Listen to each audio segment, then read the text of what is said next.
corrompu, Aliou Sall sàcc la, Macky Sall sàcc la, procureur corrompu, Aliou Sall sàcc la, Macky Sall dictateur, procureur. gars yi jërëjëf tey wane ngeen ni ñi fi teew xam nañ lan mooy priorité Sénégal priorité Sénégal du kan moo war a jiite opposition ak lan lañ ko war a jox lu muy àndal priorité Sénégal du kan mooy woon sëriñu kan ak kan a bokk kan école priorité Sénégal mooy li nga xam ne mooy wërsëg gi ñu yàlla wërsëgalee te benn groupuscule de sénégalais toog ci di ko sànq depuis indépendance ba léegi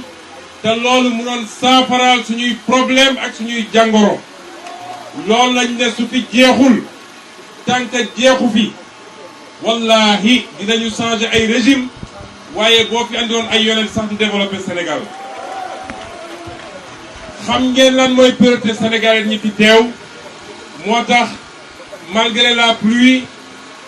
malgré obstacle yëpp képp xam nañ ni tey déplacé ci Dakar jafe na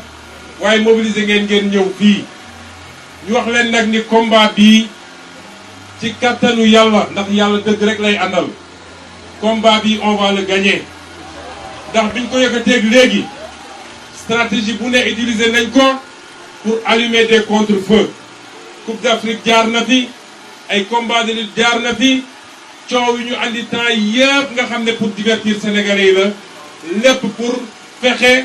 ba essouffler le mouvement waaye le mouvement est encore là vivant il est encore là debout à travers vos personnes ma bëgg leen wax nag ni le mal est très profond te man mii di wax ak yéen Ousmane Sonko lépp li ma mës a wax ci lu jëm ci ni ñu gérer suñu or suñu pétrole suñu zircon suñu pétrole ak suñu gaz bu dee am na lenn lu ci dëgg rek bu dee am na lenn lu ci dul dëgg yàlla na ma yàlla sànq coow li bëri na lool mais du ngeen mus a dégg une plainte parce que li ñuy wax yépp lu am la wallahi lu am la tey ci suba jot nañu benn article African Intelligence tey ci suba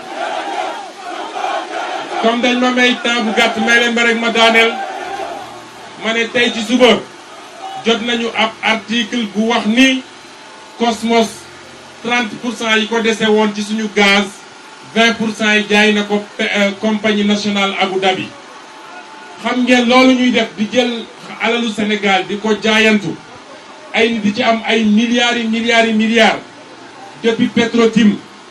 ba jaar ci Timis jóge ci Timis dem ci Cosmos jóge ci Cosmos dem ci BP léegi ñu ngi ci Abu Dhabi kenn xamul Sénégal ñaata milliards la ci perte te liñ ci waroon am sax ci fayeku ci impôt duñ ko ci fayeku balaa ñu naan nañu wax ci inondation bi peuple sénégalais laa bëgg a waxal nit su la dara dalee bul xool li ñuy wax symptômes yi manifestation yi il faut nga analyser ba xam jàngoro boobu lan fan la jóge mooy lii rek ñu amoon ko ci capacité waroon ko delloosi ci réew mi muy génn looloo tax tey mun ñu saafaral inondation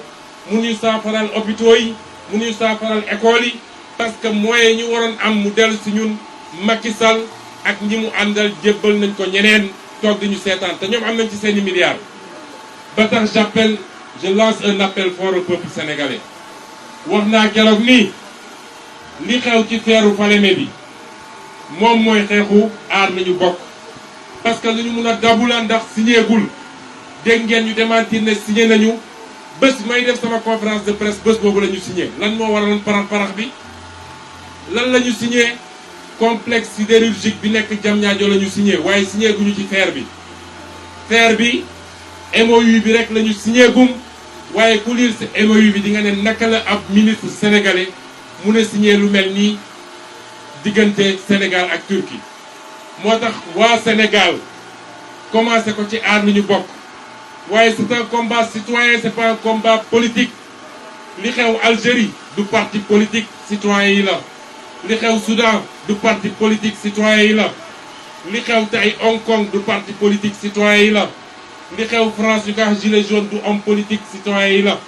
man mii teew fii teew ma fi en tant que homme politique fi teew en tant que citoyen askanu Sénégal nañu yeewu te bàyyi caaxaan bi ñu leen di divertir ci ay débat yoo xam ne amul benn solo ñu xëy suba ba ngoon di ci dissertation te loolu boobu jamono li woon farata ci réew mi ñu ngi koy bàyyi ci gannaaw combat bi nag mun nañ ko gagné li jëm ci terre Falémé nee naa lañ ca am ci possibilité ak ci alal mat na lu ëpp 80% budget Sénégal ndax dinañ toog di ko seetaan ba Macky Sall sànq ko lenn ko mun a dindi fii mooy mobilisation exceptionnelle partout sur le territoire national. La jeunesse, les moins jeunes, les milieux professionnels, les syndicats enseignants bu fi toog di kaas ci payooram na xam ni duñ ko jox benn augmentation ci salaire am ndax état Sénégal li waroon a andi suñuy ressources jaay na ko ba noppi. kon nañu jóg ci xeex bi na nit ñi mobiliser wu te bañ jàpp ni xeexu Massamba du Fou Malade du Cheikh Tidiane Dièye du Thierno Bocoum du keneen ak keneen ndax léegi Abdourahmane Sow wax na ko bu sotti woon it man duma ci ëppale kenn. kon Sénégal nañu xam ni yàlla wàccoo na ak ñun bu yàgg yàlla li mu waroon def ak ñun ñëpp def na ko ba noppi waaye yàlla nag du la jox lépp ba pare ñëw bitil la ko sexal la ko. li ñeneen ñi def am seen fulla ba tey seen àllal développé na seen réew bu ñu defoon la moitié développé Sénégal kon xeex boobu mooy xeex bi may wax nag ni li weesoogul mooy teeru Falémé bi li weesoogul mooy zircon Niafran bi waaye li nga xam ne it tey dafa laaj xeex pour ñu récupérer ko muy pétrole di gaz di zircon bi nekk jogo ak leneen ak suñu jën gi ak leneen su sénégalais yi mobilisé wu massivement Macky Sall dina xam ni moomul réew mi moom ak Aliou Sall ak Aly Ngouille Ndiaye ak keneen ku mel ni ñoom te dinañu delloo suñu alal bu boobaa suñu mbokk alkaati yii nga xam ne sax ñu ngi leen def loo liggéey bu métti te ñun xam nañ ni neexul seen xol ñoom seen bopp nañ ci gis seen bopp. loolu mooy message bi appel à la mobilisation permanente ñu ngi leen di gërëm di leen sant asalaamaaleykum.